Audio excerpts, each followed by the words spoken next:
Hello student, revolution in study में आप सभी का स्वागत है। आज हम बात करने वाले हैं भारत के महत्वपूर्ण जो ऐतिहासिक युद्ध है उसके बारे में। यह युद्ध कब हुआ, उस युद्ध को किस नाम से जाना जाता है, वह युद्ध किन दो आदमियों के या फिर दो राजाओं के बीच में हुआ उसके बारे में बात करेंगे, और फिर किसने किसको हराया इसके बारे में भी हम यहाँ पर बात करने वाले हैं। तो भारत के जो प्रमुख युद्ध है, भारत के जो प्रमुख ऐतिहासिक युद्ध है, ऐतिहासिक युद्ध जो है उसके बारे में हम यहाँ पर बात करेंगे। ध्यान रखिएगा कि इससे क्वेश्चन जो है वो हर साल एग्जामिनेशन में आपको देखने को मिलता है। तो इसके तहत जो हम पहला जो युद्ध की हम बात कर रहे हैं, आपने सुना होगा अक्सर तराइन का युद्ध। तराइन का युद्ध, तो तराइन का युद्ध में दो युद्ध हुआ था। तो यहाँ पे हम बात करने वाले हैं फर्स्ट युद्ध के बारे में। तो तराइन का जो पहला युद्ध हुआ था, ये युद्ध हुआ था 1191 ईस्वी को। इसमें क्या हुआ था कि पृथ्वीराज चौहान जो होते हैं वह जो हैं इब्राहिम लोदी को माफ़ कीजिएगा, पृथ्वीराज चौहान जी जो हैं मोहम्मद गौरी को, ठीक है, मोहम्मद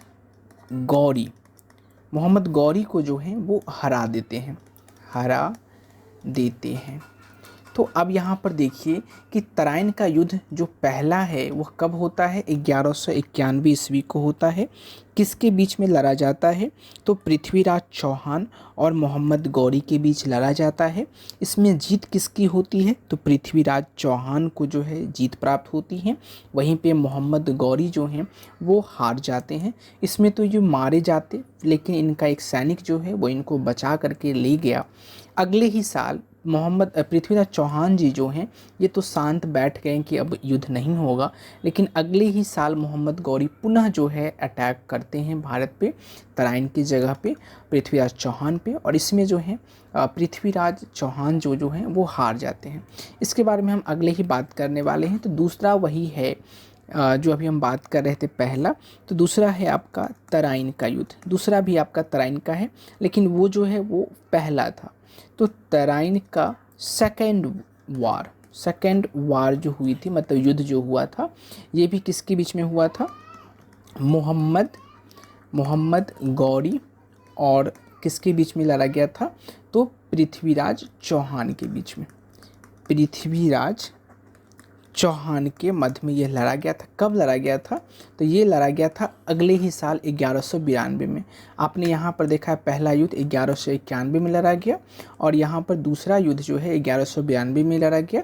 इसमें पृथ्वीराज चौहान की हार होती है और मोहम्मद गौरी जीत जाते हैं। ये बात आप ध्यान रखना। अगला जो हम थर्ड बात कर रहे हैं वो है आपका चंदावर का युद्ध, ठीक है, चंदावर का युद्ध। ये जो चंदावर का जो युद्ध होता है ये कब होता है, 1194 ईस्वी में। 1194 ईस्वी में जो है वो चंदावर का युद्ध होता है। इसमें क्या होता है, किस किस के बीच में, तो मोहम्मद गौरी और किसके साथ लड़ा गया, तो जयचंद के बीच में, जयचंद, ठीक है। अब इसमें मोहम्मद गौरी जो हैं वो जीत जाते हैं, जयचंद जो हैं वो हार जाते हैं, ठीक है। अब अगला हम बात कर लेते हैं वो है आपका चौथा है आपका पानीपत का युद्ध। पानीपत का युद्ध जो है वो होती है पानीपत की, इसमें पहली, क्योंकि आपको पता है पानीपत की 3 लड़ाई होती हैं। इसमें पानीपत की पहली जो युद्ध होती है वो किसके बीच में होती है, आपको पता ही होगा। ये 1526 ईस्वी के बीच में 26 में जो है ये होती हैं, और ये होता है आपका इब्राहिम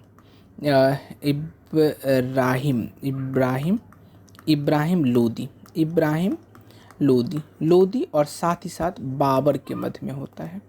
इसमें आपको पता है बाबर जो हैं वो जीत जाते हैं और इब्राहिम लोदी हार जाते हैं।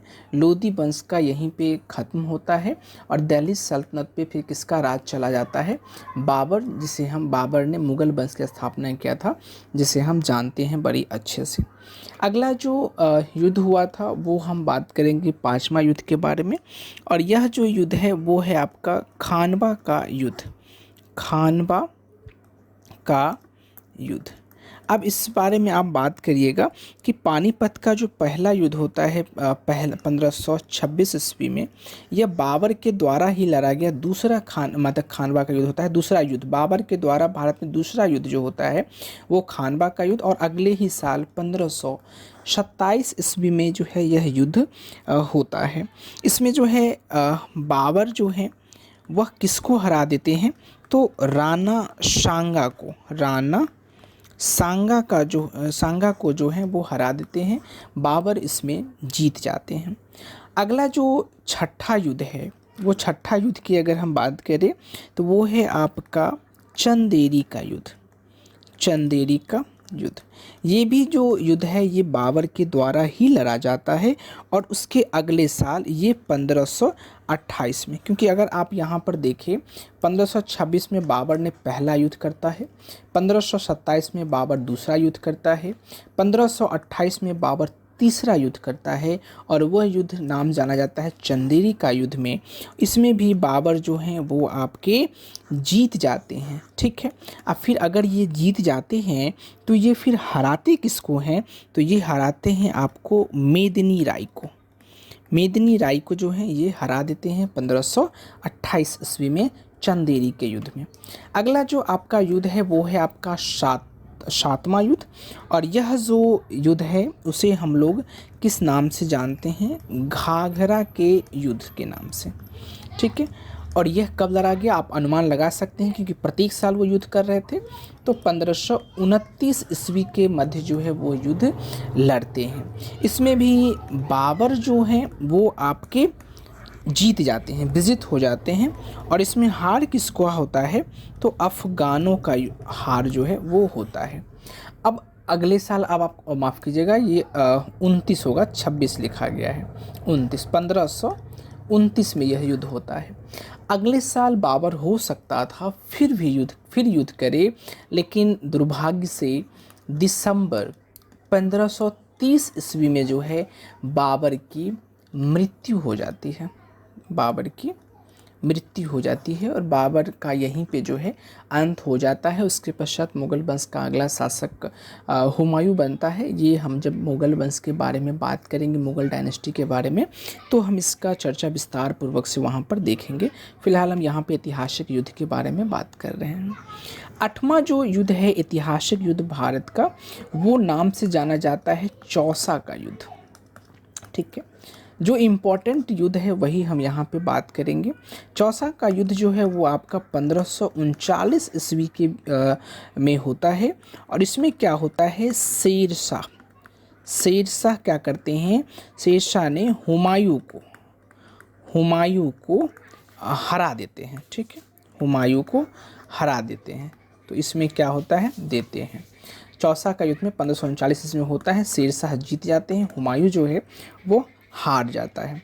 अगला हम बात कर लेते हैं नौवां। यह कौन सा युद्ध है, वो है आपका कन्नौज का युद्ध। कन्नौज का युद्ध जो है वो आपका 1540 ईस्वी के में लड़ा जाता है। इसमें भी क्या होता है, शेरशाह जो हैं, शेरशाह फिर क्या करते हैं, हुमायूं को हरा देते हैं। शेरशाह यहाँ भी जो है हुमायूं को हरा देते हैं 1540 ईस्वी को, जो कन्नौज का युद्ध होता है उसमें। अब हम बात कर लेते हैं 10वां युद्ध, वो है आपका पानीपत का सेकंड लड़ाई। पानीपत का सेकंड लड़ाई, यह पानीपत का द्वितीय जो युद्ध होता है वो होता है आपका 1556 ईस्वी को। इसमें किस किस के मध्य में लड़ा जाता है, अकबर और साथ ही साथ हेमू में। इसमें क्या होता है, अकबर जीत जाता है और हेमू जो है वो आपके यहाँ पर हार जाता है, ठीक है। अगला जो हम बात कर लेते हैं 11वां युद्ध, वो है आपका तालीकोट का युद्ध, तालीकोट का युद्ध। ये जो तालीकोट का जो युद्ध होता है वो होता है आपको 1565 ईस्वी में। 1565 ईस्वी में तालीकोट का युद्ध होता है। इसमें क्या होता है, विजयनगर साम्राज्य जो होता है, विजयनगर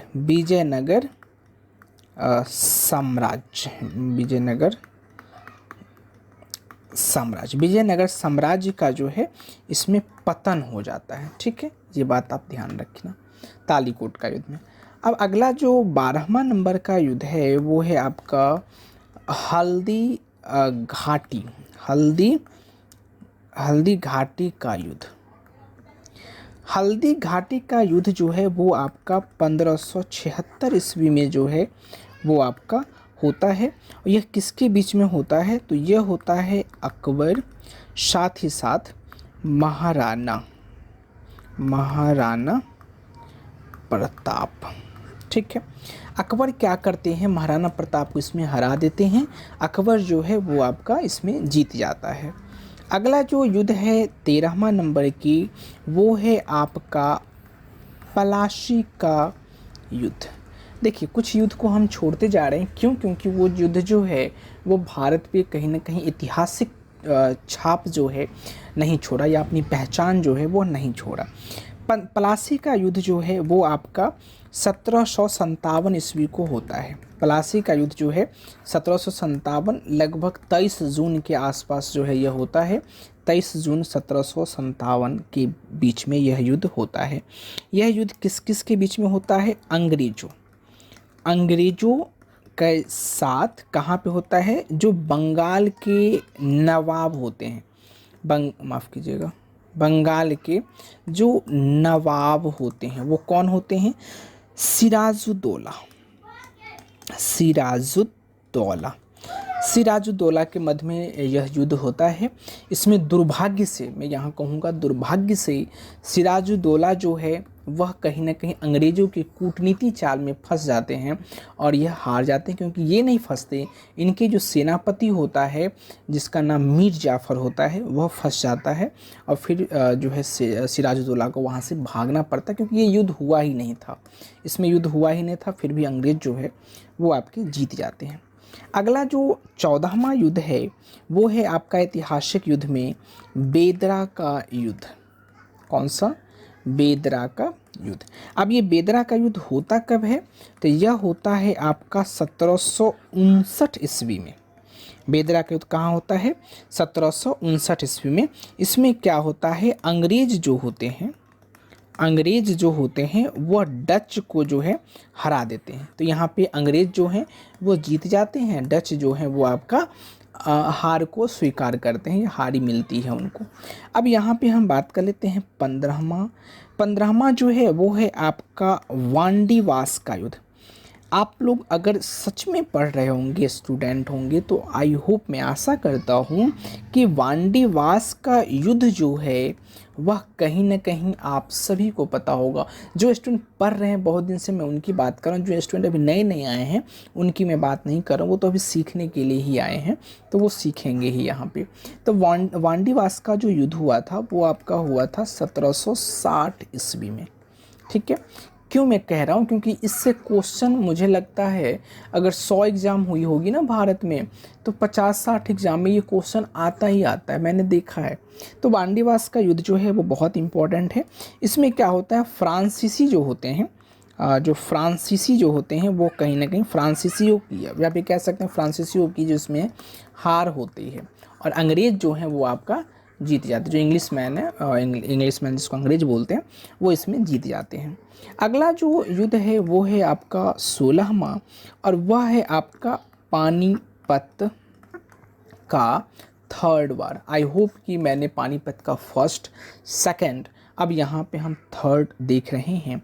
और यह थर्ड वार जो होता है वो आपका होता है 1761 ईस्वी में यह युद्ध होता है। यह युद्ध किस किस के बीच में होता है, तो अहमद शाह अब्दाली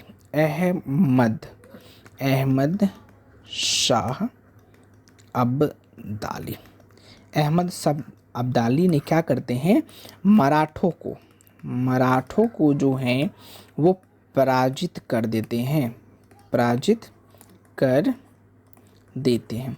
तो इसमें जीत किसकी होती है? अहमद शाह अब्दाली की जो है इसमें जीत होती है। अगला जो आपका है 17वां युद्ध, वो कौन सा है? तो वो है आपका ऐतिहासिक में बक्सर का युद्ध, बक्सर का युद्ध। मैं आशा करता हूँ वीडियो यहाँ तक अगर आप देखते आ गए हैं तो वीडियो आपको बहुत पसंद आ रहा होगा, और अगर पसंद आ रहा है तो प्लीज़ वीडियो को लाइक ज़रूर करें, संभव हो तो अपने दोस्त के साथ इसे शेयर भी करें, और यह बात तो संभव होगी कि आप इस चैनल को सब्सक्राइब कम से कम कर सकते हैं। तो अगर आपकी ऐसी चाहत बने तो आप सब्सक्राइब भी इस चैनल को कर लें, ठीक है। तो हम बात कर लेते हैं बक्सर का युद्ध। तो यह कब हुआ था? तो 1764 ईस्वी को जो है यह युद्ध हुआ था, ठीक है। कब हुआ था? 1764 में। इसमें क्या होता है, अंग्रेज जो होते हैं, अंग्रेज जो होते हैं वह किसको हरा देते हैं? तो मीर कासिम को, मीर कासिम को जो है वो हरा देते हैं। कासिम यहाँ पे होगा, तो अंग्रेज इसमें जीत जाते हैं और मीर कासिम जो है बक्सर के युद्ध में हार जाते हैं। अगला जो हम बात कर लेते हैं वो है आपका कहीं ना कहीं 17वां हो गया था ना, हाँ 17 हो गया था। अब यहाँ पे हम 18वां युद्ध की बात कर लेते हैं। वह युद्ध है आपका मीरनपुर कटरा, ठीक है, या फिर इसे दूसरे नाम से आप जान सकते हैं रूहेला का युद्ध, यही नाम फेमस है, रूहेला का युद्ध। यह जो रूहेला का युद्ध जो है वो आपका 1774 ईस्वी में जो है यह आपका देखने को मिलता है, ठीक है। इस युद्ध में क्या होता है, जो बंगाल के जो नवाब होते हैं, बंगाल के नवाब जो होते हैं, जिसका नाम आपने कहीं देखा होगा सुजा, सुजा, फिर जो है उद दौला, सुजा उद दौला क्या करते हैं, अवध नवाब जो हैं, अवध नवाब और साथ ही साथ रोहिलों को जो है वह हरा देते हैं, ठीक है, रोहिलों को हरा देते हैं। तो मीरनपुर कटरा या फिर कह सकते हैं रूहेला का युद्ध 1764 में होता है। बंगाल नवाब सुजाउद्दौला क्या करते हैं, अवध नवाब और रोहिला को जो है वह हरा देते हैं, ठीक है। अगला जो युद्ध है आपका वह है आपका 19, और यह युद्ध जो नाम से जाना जा सकता है इम्पोर्टेंट के तौर पे, वो है आपका सिद्धखेरा का युद्ध, सिद्धखेरा, ठीक है, सिद्धखेरा का युद्ध। यह युद्ध कब होता है? तो यह होता है आपका 1775 ईस्वी में यह युद्ध होता है।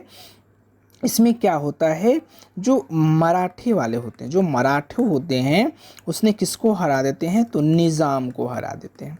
तो इसमें मराठे जो हैं वो आपके जीत जाते हैं और जो निज़ाम होते हैं वह कहीं ना कहीं हार जाते हैं।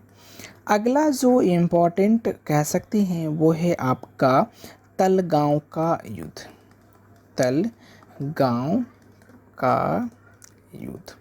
ये जो तलगांव का युद्ध जो है वो आपका 1779 ईस्वी के समय में यह जो है लड़ा जाता है। और इसमें क्या होता है, जो मराठे होते हैं उन्होंने अंग्रेज़ों को जो है वो हरा देते हैं। कौन सा युद्ध की बात कर रहा है? तलगांव का युद्ध हो रहा है 1779 के मध्य में, 79 के युद्ध में, और यह मराठे ने जो है वो कहीं ना कहीं अंग्रेज़ों को हरा देते हैं। अब अगला जो हम बात कर लेते हैं 21 नंबर का इम्पॉर्टेंट युद्ध में, वो है आपका पोर्टो, क्या है, पोर्टो नोवा का युद्ध। ये जो पोर्टो नोवा का जो युद्ध हुआ था, यह हुआ था आपका 1781 ईस्वी में, ठीक है, 1781 ईस्वी में। इसमें जनरल आयरकूट ने क्या करते हैं, जो हैदर अली उसको हरा देते हैं, ठीक है। तो इसमें जनरल आयरकूट जो हैं वो हैदर अली को हरा देते हैं, कहाँ में, पोटोनोमा का युद्ध जो होता है 1781 में, उसकी बात हो रही। अब अगला हम बात कर लेते हैं 22वां युद्ध इम्पोर्टेंट में, वो है आपका खुर्दा का युद्ध। खुर्दा का युद्ध, ये जो खुर्दा का जो युद्ध होता है वो होता है 1795 ईस्वी को। ठीक है, खुर्दा का जो युद्ध होता है यह कब होता है? 1795 ईस्वी में। इसमें क्या होता है, निज़ाम जो हैं वो पराजय हो जाते हैं, मतलब हार जाते हैं। तो यह जो है निज़ाम जो हैं वो यहाँ पे हार जाते हैं। अगला जो हम बात कर लेते हैं वो है आपका 23 नंबर के इम्पोर्टेंट, वो है आपका असीर गांव का युद्ध। असीर गांव का जो युद्ध होता है वो होता है 1803 ईस्वी को। ठीक है, असीर गांव का युद्ध जो है वो आपका 1803 ईस्वी को यह युद्ध होता है। इसमें अंग्रेज़ जो होते हैं, अंग्रेज़ किसको हरा देते हैं? जो आपका असीर गांव का युद्ध होता है इसमें अंग्रेज़ भोसले को हरा देते हैं, भोसले को हरा देते हैं। ठीक है, इसमें अंग्रेज़ों जो हैं वो आपके जीत जाते हैं और जो भोसले होते हैं वह कहीं ना कहीं हार जाते हैं। अगला जो युद्ध है 24 नंबर इम्पोर्टेंट युद्ध की तौर पे अगर हम बात करें 24 नंबर में। ठीक है, 24 नंबर जो होता है वो आपका होता है लसवाड़ी का युद्ध। ठीक है, लसवाड़ी का युद्ध, ये जो लसवाड़ी का युद्ध जो होता है यह 1803 ईस्वी में ही जो है यह युद्ध होता है। इसमें अंग्रेज़ फिर किस पे टारगेट करते हैं? अंग्रेज़ जो हैं, अंग्रेज़ जो हैं, पहले आपने यहाँ पर देखा भोसले को हरा देते हैं, अब यहाँ पर अंग्रेज़ अगला सिंधिया को हरा देते हैं। ठीक है, सिंधिया जो है वो यहाँ पे हार जाते हैं, अंग्रेज़ जीत जाते हैं। एक ही साल का यह युद्ध है 1803 में।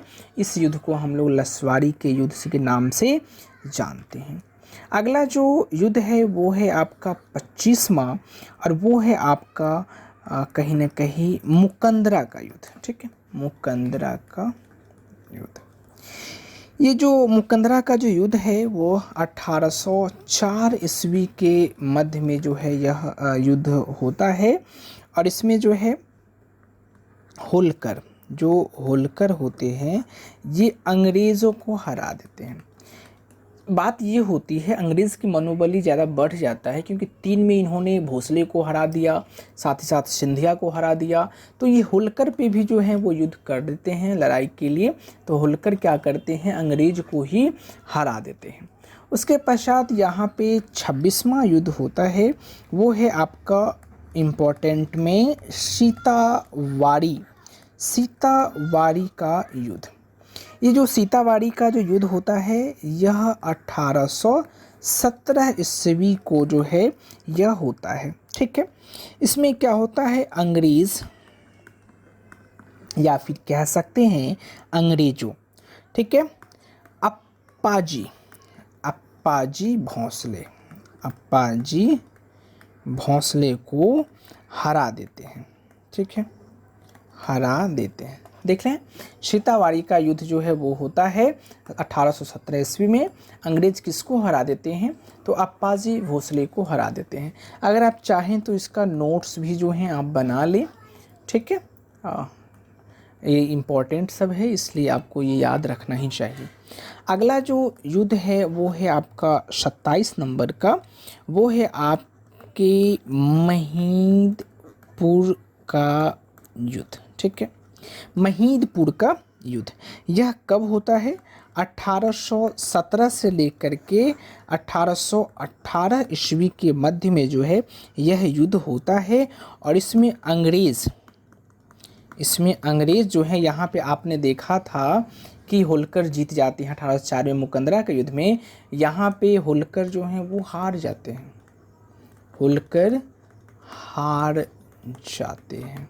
ठीक है, अंग्रेज़ कभी हार स्वीकार करते नहीं हैं।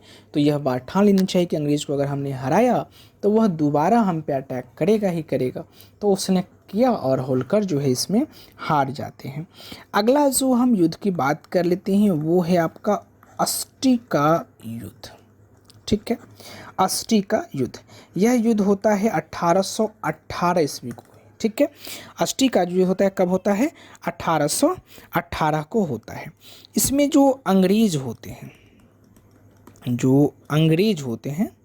ठीक है, अंग्रेज क्या करते हैं, पेशवा, जो पेशवा बाजीराव होते हैं, पेशवा बाजीराव द्वितीय, या फिर कह सकते हैं आप जो सेकंड जो होते हैं द्वितीय को हरा देते हैं। मतलब यहाँ पे अंग्रेज जीतते हैं, पेशवा बाजीराव सेकंड को जो अस्टी के युद्ध में जो है वो आपको हरा देते हैं। ये युद्ध कब होता है, तो 1818 ईस्वी में युद्ध होता है। ठीक है, आई होप देखे होंगे आपने।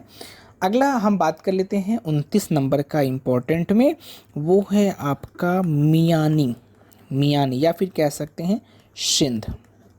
ठीक है, सिंध का युद्ध। ठीक है, यह युद्ध कब होता है, 1843 ईस्वी को जो है यह युद्ध होता है। मियानी या फिर कह सकते हैं सिंध का जो युद्ध है यह कब होता है, 1843 ईस्वी में होता है।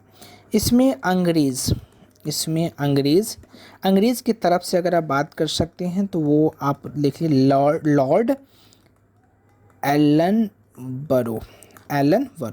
लॉर्ड एलन बरो जो है उनके द्वारा सिंध के जो अमीर होते हैं, उनको अमीरों को हरा देते हैं। कौन सी युद्ध में, मियानी या फिर कह सकते हैं सिंध युद्ध में, जो 1843 ईस्वी में होता है। अंग्रेजों की तरफ से लॉर्ड एल्वरो जो हैं वह प्रतिनिधित्व करते रहते हैं और इसमें सिंध के अमीरों को जो है वो हरा दिया जाता है। अगला हम बात कर लेते हैं 30वां, वो है आपका प्रथम। ठीक है, प्रथम आंग्ल सिख युद्ध। प्रथम आंग्ल सिख युद्ध, ये सबसे क्वेश्चन पूछता है तो यहाँ पे आप ध्यान रखिएगा। यह युद्ध जो है 1845 से लेकर के 46 ईस्वी के मध्य में जो लड़ा जाता है, प्रथम आंग्ल सिख युद्ध। इसमें जो अंग्रेज होते हैं या फिर कह सकते हैं, जस्ट ए सेकेंड, इसमें जो अंग्रेज होते हैं, हाँ इसमें ये हो गया था, पेन थोड़ा सा डिस्टर्ब हो गया था। चलिए, तो प्रथम आंग्ल जो सिख युद्ध होता है वो 1845 से लेकर के 46 के मध्य में होता है। इसमें अंग्रेजों के जो प्रतिनिधित्व कर रहे होते हैं अंग्रेजों के, वो आपके होते हैं सर ह्यूगफ। ठीक है, सर ह्यूगफ जो हैं वो इसके अंग्रेजों के प्रतिनिधित्व कर रहे थे और इस क्या करते हैं, सिखों को, जो सिख होते हैं ना सिख, उनको हरा देते हैं, सिखों को हरा देते हैं। वीडियो अच्छा लग रहा होगा तो please like share and subscribe ज़रूर करें। अगला जो युद्ध है 31 नंबर का, यह युद्ध होता है सेकंड, ठीक है, सेकंड आंग्ल सिख युद्ध।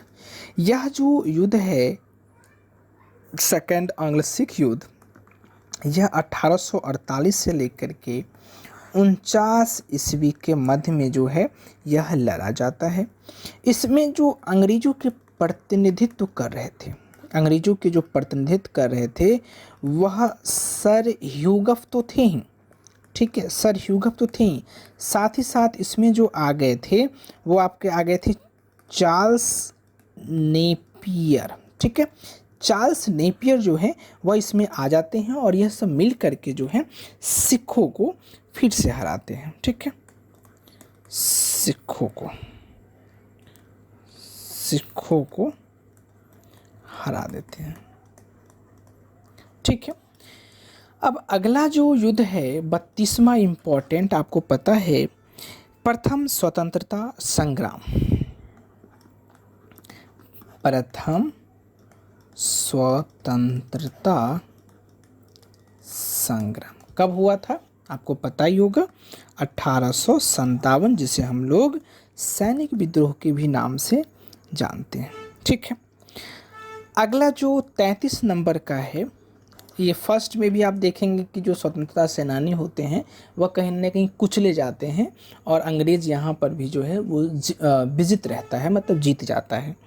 अगला जो 33 का जो है वो है आपका, इससे पहले मैं एक चीज़ आपको बता दूं कि इसके बाद तो आपसे स्वतंत्रता संग्राम के बाद डायरेक्ट एक इम्पॉर्टेंट युद्ध में अगर आप बात करेंगे तो स्वतंत्रता संग्राम हो जाती है। फिर लास्ट में 1947 में जो है हमारा भारत जो है वो आज़ाद हो जाता है। इसी के बीच में भारत छोड़ो आंदोलन भी होते हैं, बहुत सारे ऐसे छोटे मोटे आंदोलन होते हैं जो कहीं ना कहीं भारत में जो भी अंग्रेज अपना दुस्साहस दिखा रहे थे या कुछ ऐसे गलत कार्य कर रहे थे जिसको रोकने के लिए उसके विद्रोह में बहुत सारे ऐसे युद्ध होते हैं।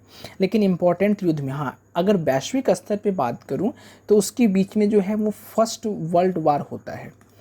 फर्स्ट वर्ल्ड वार, जिसको हम प्रथम विश्व युद्ध के नाम से जानते हैं, यह आपका 1914 से लेकर के 1919 के मध्य में जो है वह युद्ध होता है। और इसके साथ ही साथ इसी के बीच में सेकेंड वर्ल्ड वार भी जो होता है वो सेकेंड वर्ल्ड वार जो है वो 1939 से लेकर के 1945 के मध्य में होता है। यह युद्ध 4 वर्ष चलता है, 1914 से 1918 तक होता है। माफ़ कीजिएगा, 19 लिखा गया था क्योंकि 4 ही वर्ष चलता है और ये 6 वर्ष चलता है, तो 14 से 18 ही 4 वर्ष होगा। और यह 39 से लेकर 45 तक जो है वह 6 सालों के लिए युद्ध चलता है। अब 33 तो हो गया। अब 34 की अगर हम बात कर लें, क्योंकि उस समय भारत जो है हमारा स्वतंत्र हो जाता है, तो 34 युद्ध की जो अगला युद्ध है वह भारत के साथ भारत और फिर चीन का, स्वतंत्रता के पश्चात में बात कर रहा हूँ क्योंकि उसके मध्य में जो भी इम्पोर्टेंट थे वो मैंने आपको बोल के ही बता दिया है। मैंने कोई भी इम्पोर्टेंट युद्ध को जो है वो नहीं छोड़ा। तो फिर भारत चीन युद्ध होता है। यह आपको पता है कि 1962 ईस्वी को जो है यह युद्ध हो जाता है और इसमें भारत जो है भारत की हार होती है और कहीं ना कहीं जो चीन है वह जीत जाता है। ठीक है, अब अगला हम बात कर लेते हैं 35 नंबर में। तो इसमें इम्पोर्टेंट है फर्स्ट जो है वह भारत और साथ ही साथ पाक या फिर कह सकते हैं पाकिस्तान के मध्य में युद्ध होता है और यह युद्ध होता है 1965 ईस्वी को। ठीक है, इसमें भारत की जो है वह जीत होती है और पाकिस्तान जो है वह हमारा पड़ोसी हार जाते हैं। अगला जो युद्ध है आपका 36 नंबर, वो है सेकेंड इंडो या फिर कह सकते हैं इंडिया और पाकिस्तान के मध्य में सेकेंड वार जो है वो होता है। यह होता है 1971 में, जिसमें पाकिस्तान जो है वो 2 हिस्से में डिवाइड कर दी जाती है। तो इसमें भी भारत की जो है वह जीत होती है। आई होप कि यह वीडियो आपको यहाँ तक बहुत अच्छा लगा होगा। मैंने बहुत ही इम्पॉर्टेंट जो नॉलेज है वो मैंने देने की यहाँ पे कोशिश किया है। अगर आपको यह वीडियो अच्छा लगा हो तो प्लीज़ वीडियो को लाइक करें, साथ ही साथ अपने दोस्तों के साथ शेयर करें और इसी प्रकार की और भी वीडियो पाने के लिए हमारे इस यूट्यूब चैनल या फिर कह सकते हैं आप सभी का यूट्यूब चैनल को सब्सक्राइब ज़रूर करें, जिसका नाम है revolution in study bye Sohan Kumar. आप यहाँ पर सर्च करोगे तो कहीं ना कहीं आपको ये यूट्यूब चैनल यूट्यूब पे आसानी से देखने को मिल जाएगा। सो यहाँ तक आ गए हैं तो please like share and subscribe करके ही जाइएगा। ये सारे युद्ध मैंने एक बार रिवाइंड कर देता हूँ, आप लोगों को छूट गया होगा तो आप वीडियो को पॉज करके जो है आप इस नोट्स को लिख सकते हैं। सो आई होप ये वीडियो अच्छा लगा हो तो मैं यहीं पे जो है इस क्लासेस को विश्राम देता हूँ और फिर हम अगली वीडियो में मिलेंगे या फिर अगले ऐसे ही इम्पोर्टेंट नॉलेज के साथ हम आपके साथ रूबरू होंगे। तब तक के लिए मुझे दिल से इजाज़त। जय हिंद।